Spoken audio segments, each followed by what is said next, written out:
Hai semuanya, selamat datang di channel kami. Terima kasih sudah klik video ini. Perkenalkan, gue Gege. Dan gue Theo. Rambut baru guys. Yongs. Lumayan lah ya. Sekarang gue paham kenapa orang bilang silau.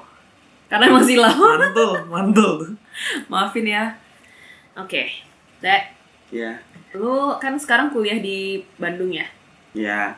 Lu happy gak sih kuliah di situ? Happy nggak ya? Di Bandungnya gue happy. Di Ya, kampusnya di nggak kampusnya. happy. Wow. Di kampus kan belajar. Kita mah happy di tempat lain. Gitu. Nah, tapi happy sih gue happy. Cuman nggak tahu sih, dulu gue seneng banget di sana. Cuman makin kesini ya udah gitu. Kalau seingatan lu nih, lu rasa happy, rasa overwhelming, senangnya itu lasting berapa lama sih selama lu kuliah ini? Bentar, gue inget-inget ya. Kalau misalkan Duh, bentar motor. ruangan kita bukan studio. Ya, jadi berapa lama senangnya? Tahun pertama tuh gue happy banget di kampusnya, terutama ya, karena masih junior dan banyak teman-teman juga, teman-teman baru. Tapi makin kesini ya udah gitu, kayak ya udah biasa aja gitu. Kayaknya itu terjadi pada banyak orang ya. Awalnya gue seneng kalau ditanya orang kuliah di mana, di Bandung gitu. Makin kesini kuliah di mana, Bandung. Kan Iya. kita ngomongin sesuatu yang happiness, joy ya, rasa senang gitu kan. Nah, itu tuh emang ada beberapa hal di dalam diri kita yang bikin kita tuh kalau happy tuh nggak bisa lama-lama lah. Itu memang ada di dalam diri kita. Jadi yang gue rasain tuh normal atau enggak sih? Kayak menurut gue kebahagiaan tuh harusnya tuh panjang gitu jangka waktunya. Tapi gue cuma setahun pertama. Sebenarnya bukan normal atau nggak normal, tapi lebih ke kayak ini manusiawi sih, karena semua orang tuh punya beberapa hal ini di dalam dirinya yang membuat dia tuh agak susah nih untuk bisa ngerasain happy yang long lasting gitu. Hari ini gue mau ngebahas tentang beberapa hal yang ada di dalam diri kita semua yang sekiranya membuat kita tuh cenderung tidak happy dalam menjalani sehari-hari, atau kalau mau happy pun susah kayak gitu. Nah, poin yang pertama itu disebut dengan miss wanting. Jadi kita sebagai manusia, gue kayak kuliah nih ya jadinya setelah gue pikir gitu. Kan sekarang kuliah online lagi famous. Kita membantu teman-teman aja biar petongan. Miss wanting ini dikemukakan oleh Tim Wilson dan Dan Gilbert. Beliau berdua ini mengungkapkan bahwa kita nih sebagai manusia kadang-kadang tuh nggak tahu kira-kira nih ini benda tuh akan di masa depan akan membuat gue bahagia atau enggak ya. Contoh. Beli ini apa nih? Jangan ini aja. Apa tuh? Apa ya? Handphone, oke. Ya kan? Iya. Pas kita beli kita mikirnya yang kayak wah gila ini HP canggih, nyala bos. Ini HP canggih banget gitu. Canggih banget sehingga kayak wah gue bakal suka terus nih sama dia. Sayang. Baru datang jatuh nangis dong. Iya. Tapi kalau udah 4 bulan jatuh. Paling gitu doang. Nggak retak aman gitu kan. Makin lama biasa gitu. Padahal kita awal udah memprediksi canggih banget nih. Iya. Harus gue jaga nih. Harus gue jaga. Pakai screen protector, beli anti shock ya kan. Itu miss wanting. Itu namanya miss wanting. Kita nggak tahu kira-kira di depan nanti tuh kita bakal sesuka apa sih sama sesuatu yang kita punya sekarang. Kenapa kita nggak bisa memprediksi itu? Karena sebenarnya kita tuh intuisi kita sebagai manusia tuh seringkali salah. Contohnya? Kita itu modalitas manusia ya, kalau misalnya kita punya panca indera lengkap, modalitas utama kita itu adalah mata. Mata kita tuh seringkali paling dominan untuk memberikan informasi ke otak gitu. Jadi kayak kalau kita ngeliat sampah, somehow kita nyium bau, padahal belum tentu gitu. Dan mata kita ini juga bagian badan yang paling gampang dimanipulasi. Boleh dilihat teman-teman di gambar ini, garisnya sama atau beda? Sama beda teh, inget gak? Sama. Garisnya tuh harusnya sama, cuman somehow yang sikunya begini, gimana sih jelasin? Yang sikunya gini, itu cenderung lebih terlihat lebih panjang daripada yang sikunya begini. Bener. Gitu. Padahal mata kita itu kan tadi gue bilang di awal adalah modalitas utama buat manusia yang punya panca indera lengkap gitu. Dan itu pun intuisinya seringkali salah gitu, informasi yang diberikan salah. Makanya dalam memperkirakan sesuatu ke masa depan, apalagi orang yang sekarang di depan mata aja bisa salah, apalagi yang nanti ada di masa depan halnya belum kelihatan. Betul. Most likely akan tetap salah juga. Berarti lapar mata tuh relevan ya. Dengan ilmu psikologi tuh relevan ya. Lihat makanan jadi kriuk gitu. Ih lapar. Padahal enggak tadinya. Nah, itulah. Untuk poin yang kedua, kita itu seringkali berpikir tidak dalam terms yang absolut, tapi dalam terms yang relatif. Kalau kita ngelihat sesuatu, itu banyak kan ngelihat di sekelilingnya itu gimana, instead of ngelihat itunya sendiri gitu. Nah, sebagai salah satu contohnya kita pakai modalitas utama kita yaitu mata dulu ya. Mata. Dengan Ebbinghaus illusion namanya. Ini boleh gue tunjukin di layar. Lihat bagian yang tengahnya itu. Tengahnya itu akan cenderung lebih besar kalau sekelilingnya kecil. Padahal yang tengah itu sama. ini banyak nih di Instagram nih. Betul. Penemu fenomena itu namanya Ebbinghaus. Jadi dia tuh bilang bahwa mata kita tuh seringkali tertipu karena referensi di sekitarnya. Ada referensi di sekitarnya yang membuat penilaian kita terhadap satu objek jadi berubah. Nah, tadi kan gue sempat bilang juga bahwa kita tuh berpikir in terms of relatif, bukan absolut gitu. Relatif tuh maksudnya kita harus ada sesuatu yang sebagai social comparison-nya. Pembanding. Kamu tau Michael Phelps? Michael Phelps, ini berenang. Iya, ingat Ya, nggak sih tahu, waktu itu yang ingat gue. gambarnya? Ingat gue. Ya kan, Iya, yang ke-1, dia juara 1. Iya. Ada temennya Laszlo C. Ya. Sama ada juara tiganya namanya Ryan Lochte kalau nggak salah. Gua nggak tahu Lochte. Ih, Lochte. Ya pokoknya ada juara 1, juara 2, juara 3. Juara 1-nya Michael Phelps. Iya, juara 1-nya Michael Phelps. Kalau bisa, ini akan gue tampilin gambarnya juga. Nah, dia tuh terlihat sangat happy. Nah, kalau misalnya kita pakai logika, kita ngelihat anak yang juara 2-nya. Harusnya kan dia sedikit lebih tidak happy daripada Michael Phelps.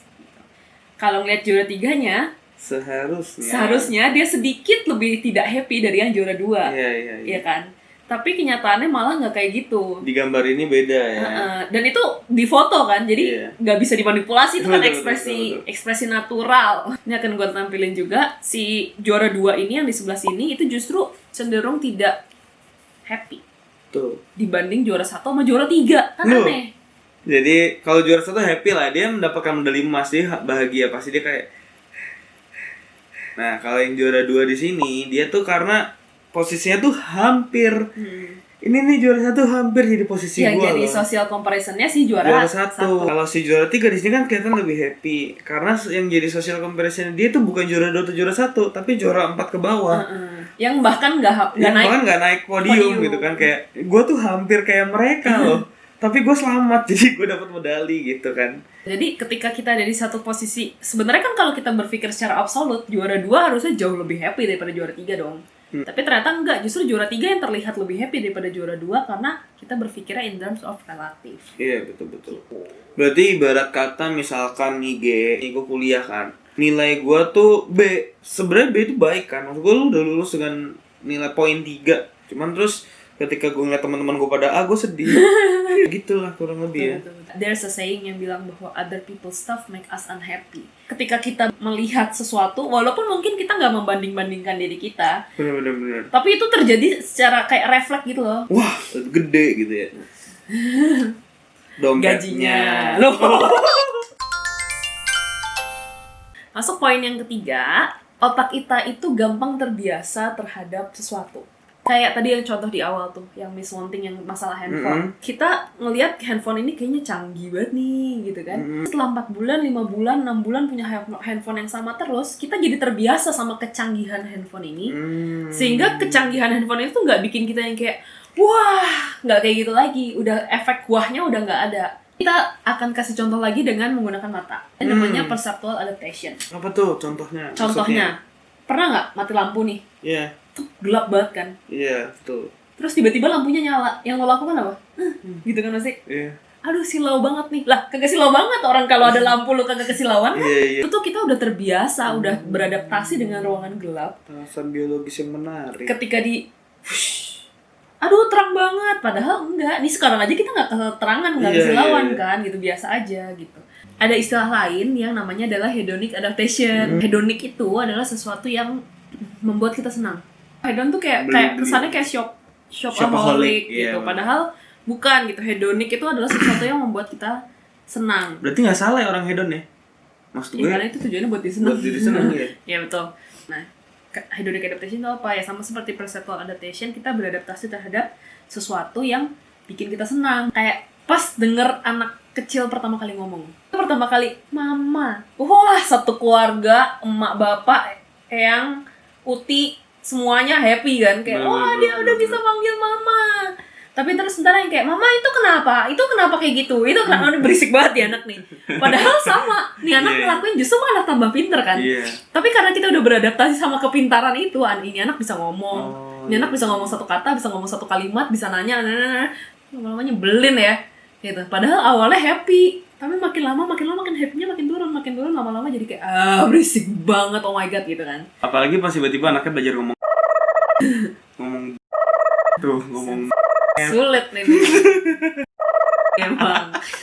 Sama kayak Theo tadi, makanya Theo bilang tahun pertama doang nih happy-nya, tahun kedua, ketiga aku nggak happy, kenapa ya gitu. Nah itu karena kita tuh punya hedonic adaptation namanya. Jadi kita terbiasa sama rasa senang yang diberikan sama kuliah di Bandung, sehingga makin lama experience itu juga akan memberikan kebahagiaan yang lebih sedikit. Gitu. Oke, masuk poin yang keempat. Kita itu nggak sadar bahwa kita terbiasa sama beberapa hal. Kita itu punya hedonic adaptation, kita tuh punya perceptual adaptation, kita tuh beradaptasi sama hal-hal itu dan kita tuh nggak sadar. Makin complicated tuh gitu. Kita punya itu, tapi kita nggak sadar bahwa kita punya itu gitu. Ada 3 anak poin. 3 anak poin ini misalnya kalau kita menghadapi hal-hal yang buruk gitu. Poin yang pertama itu namanya adalah impact bias. Kita tuh kadang-kadang overestimate bahwa oh, gue tuh ngerasa perasaan ini tuh akan long lasting. Contoh, jadi udah muncul.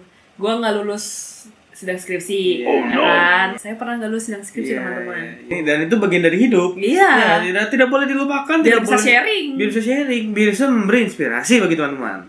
Nah, pada saat dikasih tahu, Gigi kamu nggak lulus, itu kan rasanya yang kayak bumi runtuh, aku sedih, samudra hancur, nggak bisa, ya semuanya sedih gitu. Pada saat itu yang gue pikirkan adalah, oh gila gue bakal terpuruk banget nih. Sedih ini tuh akan terus ada di dalam diri gue. Kita punya impact bias itu, dan yang kedua kita punya yang namanya focalism. Udah mah kita suka overestimate sama apa yang kita rasain, berapa lama dia bakal berlangsung dan seberapa dalam kita akan ngerasain hal itu. Kita punya focalism juga. Focalism itu adalah kita kadang-kadang mikir kalau kita ngalamin ini nih kayak tadi skripsi nggak lulus, terus ya udah gitu yang lain tuh berhenti gitu. Padahal kan enggak. Dunia tetap berputar, jam tetap berdetik, ya. Matahari tetap terbit, gitu kan. Deadline tetap maju. Jadi kita cenderung mikirin tentang event itu doang, event kita nggak lulus, tapi kita lupa bahwa yang lain tuh juga berputar, yang lain tuh juga terjadi event-event lain gitu. Itu namanya tadi Focalism. Anak poin yang ketiga itu adalah immune neglect.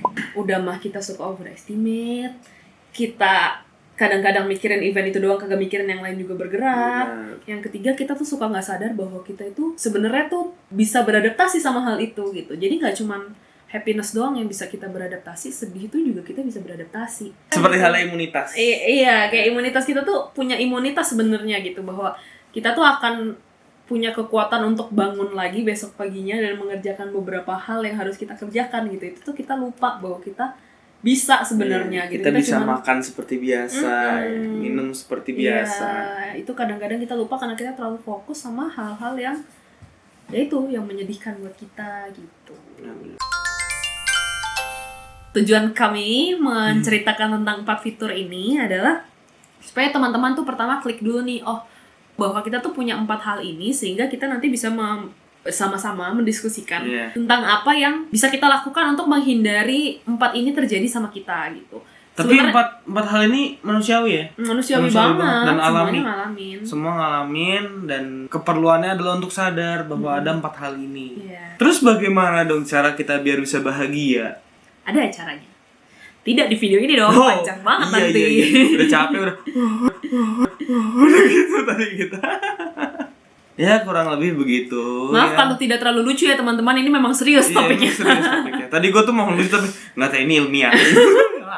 Ya, oke. Semoga video ini bisa membantu teman-teman untuk stay di rumah aja. Dan kalau memang teman-teman terpaksa banget untuk keluar rumah, jangan lupa untuk tetap jaga jarak, pakai masker, dan rajin cuci tangan. Like video ini kalau teman-teman suka konten dari kami.